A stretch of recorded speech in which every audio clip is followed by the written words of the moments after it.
আজকে আমি আপনাদের মসুর ডালের ডালপুরি বানিয়ে দেখাবো। এইভাবে ডালপুরি বানালে দেখবেন মসুর ডালের পুরটা যেমন টেস্টি হবে তেমন একটুও ফেটে যাবে না। প্রত্যেকটা ডালপুরি বলের মতো ফুলকো তৈরি হবে। আসসালামু আলাইকুম বন্ধুরা, কিচেন বাঙালিয়ানা চ্যানেলে আপনাদের সবাইকে স্বাগত জানাই। চলুন তাহলে কিভাবে ডালপুরিগুলো বানিয়ে নিচ্ছি ঝটপট দেখে নিই। সবার প্রথমে মসুর ডাল সেদ্ধ করে নেওয়ার জন্য কড়াইয়ের মধ্যে পানি গরম করতে বসিয়ে দিয়েছি।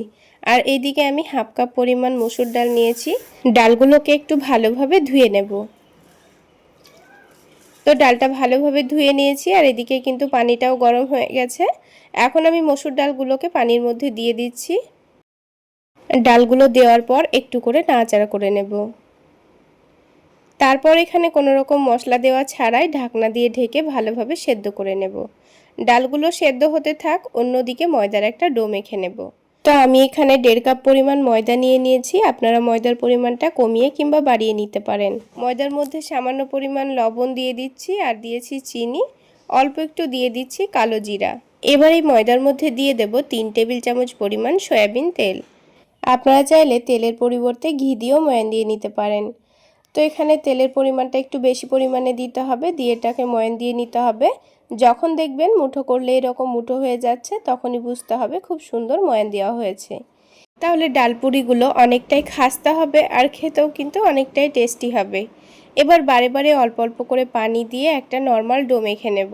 ঠিক যেইভাবে আমরা রুটি করার জন্য আটা মেখে থাকি সেইভাবেই ডোটা মেখে নিতে হবে। খুব বেশি শক্তও হবে না আবার খুব বেশি নরমও হবে না। এবার এই ডোটার ওপরে অল্প করে একটু তেল মাখিয়ে নেব। তো দেখুন ডোটা আমার মাখা হয়ে গেছে। এখন এটাকে 10 মিনিটের জন্য রেস্টে রেখে দেব। আর এই 10 মিনিটের মধ্যে কিন্তু আমাদের ডালের পুরটাও তৈরি হয়ে যাবে। তো দেখুন ডালটা কিন্তু খুব সুন্দর সেদ্ধ হয়ে গেছে, দেখে নিশ্চয়ই বুঝতে পারছেন। তো এক্সট্রা যে পানিটা আছে সেটাকে গ্যাসের ফ্লেমটা বাড়িয়ে দিয়ে ভালোভাবে শুকিয়ে নেব।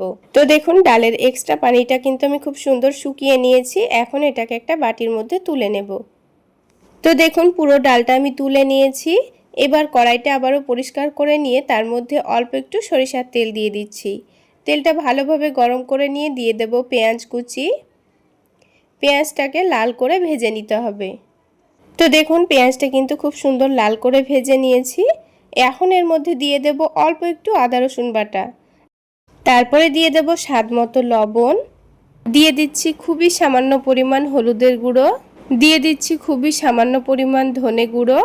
দিয়ে দিচ্ছি ভাজা জিরা গুঁড়ো। আর দিয়ে দেব ঝালের জন্য অল্প একটু মরিচের গুঁড়ো। আর সবশেষে খুবই সামান্য পরিমাণ দিয়ে দেব চিনি, তাহলে ডালের টেস্টটা কিন্তু খুবই ভালো আসবে।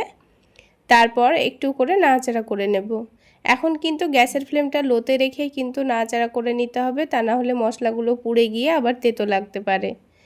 তো কিছুক্ষণ ভালোভাবে নাড়াচাড়া করে নেওয়ার পর এখন আমি মসুর ডালটা এর মধ্যে দিয়ে দেব। এবার সবশেষে দিয়ে দিচ্ছি হাফ টেবিল চামচ মতো চাট মশলা। চাট মশলা দিলে কিন্তু ডালের টেস্টটা আরও অনেক গুণ বেড়ে যায়, খেতে ভীষণ টেস্টি হয়। এবার সব কিছু একসঙ্গে ভালোভাবে মিশিয়ে নেব। তো দেখুন 2-3 মিনিট নাড়াচাড়া করার পর ডালটা কিন্তু অনেকটাই শুকনো হয়ে গেছে আর খুব সুন্দর করে মিশেও গেছে। এখন এটাকে আমি একটা বাটির মধ্যে তুলে নিচ্ছি। তো ডালের পুর তো আমাদের তৈরি করা হয়ে গেল। এবার আমি পুরিগুলো তৈরি করে নেওয়ার জন্য ডোটাকে আবারও একটু ভালোভাবে মেখে নেব। আর 10 মিনিট রেস্টে রাখার জন্য দেখুন আগের থেকে ডোটা কিন্তু এমনি এমনি অনেকটাই স্মুথ হয়ে গেছে। এখন ডোটাকে আবার একটু ভালোভাবে মেখে নিলেই কিন্তু ডোটা আগের থেকে অনেকটাই স্মুথ হয়ে যাবে। এবার আমি এই ডোটা থেকে কয়েকটা মিডিয়াম সাইজের লেচি কেটে নিচ্ছি। আপনারা যদি ছোট ছোট করে ডালপুরিগুলো বানান তাহলে ছোট ছোট করে লেচি কেটে নেবেন। তো আমি একটু বড় সাইজেরই ডালপুরিগুলো বানাবো, সেই জন্য একটু বড় বড় করে লেচি কেটে নিচ্ছি। তো সবগুলো লেচি কাটা হয়ে গেছে। এবার আমি একটা একটা করে লইগুলো তৈরি করে নেব। প্রথমে লইগুলো তৈরি করে নিলে কিন্তু ডালপুরিগুলো বানাতে খুবই সুবিধা হয়।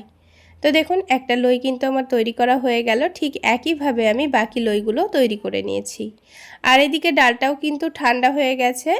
তো যত বড় করে আমি লইগুলো তৈরি করে নিয়েছি তার থেকে একটু ছোট সাইজের আমি ডালপুরির বলগুলো তৈরি করে নেব। তো দেখুন বলগুলো আর এই লইগুলো একটু ছোট বড় করে তৈরি করে নিতে হবে, আপনারা দেখে নিশ্চয়ই বুঝতে পারছেন। তো প্রথমে যতটা ডালপুরি তৈরি করব ততটা বল তৈরি করে নিয়েছি। এবার আমি একটা একটা করে লইগুলো নেব, তারপর ডালের বলগুলো ঢুকিয়ে নেব। তো প্রথমে কাজটা রেডি করে রাখলে কিন্তু ডালপুরিগুলো ভাজতে খুবই সুবিধা হয়। তো দেখুন একটা লইকে একটু ভালো করে পাতলা করে চ্যাপটা করে নেওয়ার পর এর মধ্যেখানে ডালের পুরটা দিয়ে ভালোভাবে মুড়ে নিচ্ছি।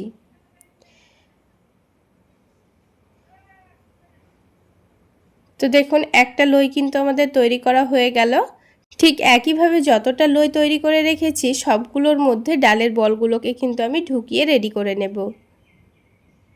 তো আমি আপনাদের বোঝার সুবিধার জন্য আরও একটি তৈরি করে দেখিয়ে দিচ্ছি। তো এখানে আমি আপনাদের একটা ছোট্ট টিপস বলবো, যাতে করে ডালপুরিগুলো বেলার সময় একটুও ফেটে যাবে না আর চারিদিকে ডালের পুর কিন্তু সমানভাবে ছড়িয়ে থাকবে।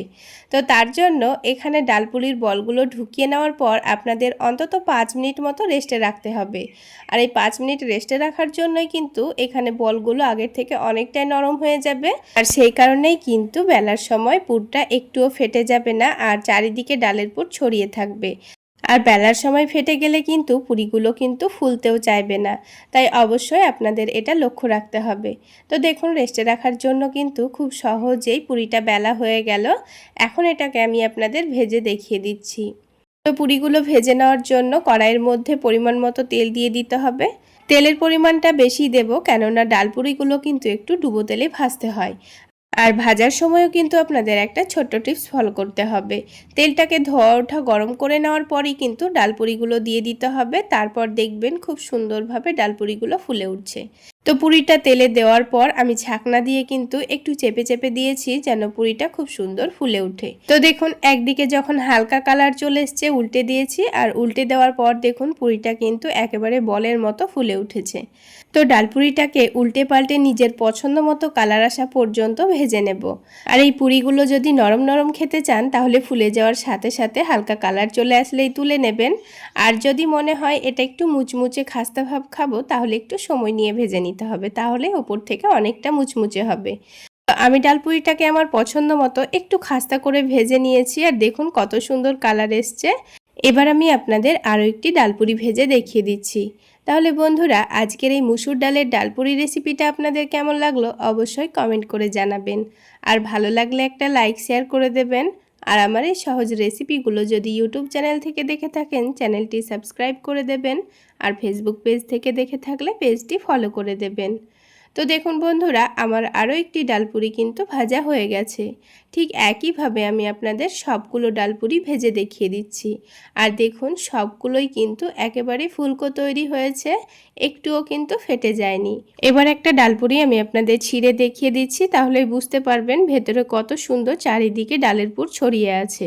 তো বন্ধুরা সকালের নাস্তায় বলুন কিংবা বাচ্চাদের স্কুল টিফিনের জন্যই একবার এইভাবে আপনারা ডালপুরিগুলো বানিয়ে খেয়ে দেখবেন, আর আমাকে অবশ্যই কমেন্ট করে জানাবেন খেতে কেমন হয়েছিল। তাহলে বন্ধুরা আজকে এই পর্যন্তই। সকলে অনেক বেশি ভালো থাকবেন, সুস্থ থাকবেন।